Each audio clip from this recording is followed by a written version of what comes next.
அதிமுக பக்கா அதிமுக காரவங்க ஞாபகத்துல வச்சுக்கோங்க. அதை அவர் தனி இயக்கம் கட்டிருக்கலாம். அம்மாவின் தொண்டர்கள் ஒன்னா இணையணும்னு கட்சி தொடங்குறதுக்கு முன்னாடி இருந்து சொல்லிட்டு இருக்கிறார். கட்சியை தனியா தொடங்கின பிறகு சொல்லிட்டு இருக்கிறார்.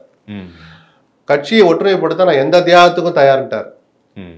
சசிகலா முந்தா நாள் விட்டு அறிக்கை, அம்மாவின் ஆட்சியை மீண்டும் ஏற்படுத்தணும்னா அதிமுக ஒற்றுமையா இருக்கணும். எடப்பாடி அந்த பொறுப்புல இருந்து நீக்கணுங்கிற ஒரு வரி கூட அதுல இல்ல.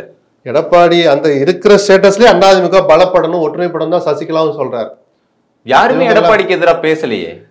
அவங்க நோக்கம் முதல்ல கட்சி ஒன்னாக்குங்க சார் சொல்றேன் சார். செங்கோட்டையனே எடப்பாடிக்கு ஏதாவது சொன்னாரா? நேத்துக்கு ஒரு வார்த்தை கூட ஒண்ணுமே சொல்லலையே சார்.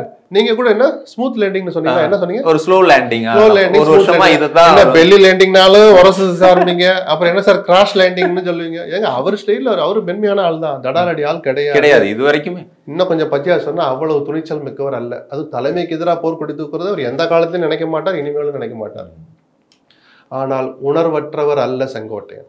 அவருக்கு உணர்ச்சி இருக்குல்ல.